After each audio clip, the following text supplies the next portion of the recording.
Hey there, in this video we're going to talk about how to choose which hand to scratch with. The age-old question, right? I get this question all the time. How do I know which side to use, which hand to use? And my answer is always both. You always want to learn on both sides. That said, you want to learn on the side that is easiest for you first, and then teach the other side. So you'll hear me talking about this a lot throughout these lessons, courses, and drills. You want to really just experiment, try the technique, whatever you're learning on both sides. So in this case, the baby, the release, the drag, the scribble, the tip, even further on down the line, tears, stuff like that. These are all faderless scratches, so you don't use the crossfader. So you want to choose the hand that's probably your dominant hand and try the scratch out, the faderless scratch first with your dominant hand. So I'm right-handed, so I'm going to try with my right hand on the right deck and then try the scratch out. And then I'll also try on the left hand. Maybe I'll surprise myself, right? Maybe it will be easier on the left side, but most of the time the dominant hand wins out. So then if it were you and you were learning a faderless scratch, I'd be like, okay, are you right-handed? Great. Put your right hand on the record. Let's try that first. Does that feel good to you? How's it feel? Okay, let's try the left hand. Okay. Oh, that's a little more awkward. Okay, let's stick with the right side. Let's learn the technique. And then you analyze everything that your hand, your arm, that your body is doing. And then you mimic that on the other side and you teach your other side.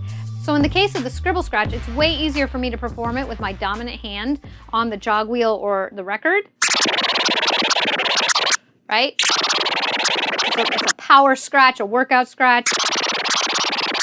So I'm kind of looking, okay, I'm using these two fingers right here, just the tips of these fingers.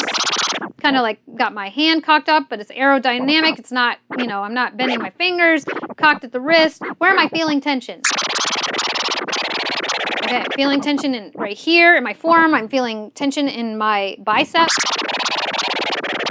I even feel it up to my shoulder. But anyway, you just analyze everything you're doing with the scratch. Where am I standing? Okay, I'm kind of standing like here, like I got half the mixer and half the turntable, right? And depending if you're using a controller, it could be different for you, but I'm not all the way over here, right? And I'm not all the way over here. What works for me is to stand right here. Me personally, I'm a small person, right? If you're a bigger person, you might need to stand further back, because you have longer arms. So just think about these things. Okay, so now I know how it feels, where my hand goes, what parts of my hand I'm using, and then I go over to the other side. And I mimic that. Okay, these two fingers right here in the 9 o'clock position. I'm going to cock my hand up just like this. All right, I feel tension. Feel tension in my forearm. Feel tension in my bicep. I'm also standing in the right place for me, right? Although it is slightly different when you go to the left because it's more like this, where my hand isn't right next to, right here, it's kind of like right next to the mixer. Here it's further away. So it might change. If you are standing in the position that you are on one side and it's not working for the other side, then you can make alterations. But first, take everything that one side is doing and apply it to the other side, and then make adjustments from there, tweaks if you're still feeling awkward or if it's more difficult. But that is my answer to how to choose which hand to put on the record or the jog wheel or the control disc, which hand to use, right? And the answer is both. You want to practice on both sides. And if you're a more experienced DJ and you've always only scratched on one side, time to get over to that other side. You don't want to be like that DJ that always has to cross over to drop in the record, right? You want to be more ambidextrous. I mean, that looks cool for a while, but you don't want to have that limitation. So you want to do it just because you want to look cool in that moment, not because that's the only way you know how to do it. So it's really helpful to be able to do everything on both sides. It's very difficult to be truly ambidextrous. Very few people are truly ambidextrous where they can do absolutely everything on both sides. So you'll find that some scratches are way easier on one side than the other side, depending on your dominant hand is on the record or the fader. So know that that's normal, that you're not alone. Everyone struggles with one hand being stronger and more coordinated and the other hand just kind of like struggling a little bit. But there is some advantages of the other hand, the non-dominant hand, in some ways, because it's not as strong as the dominant hand. You can actually look at your hands and see one is actually bigger than the other, slightly bigger, because it's got more muscles, it's stronger.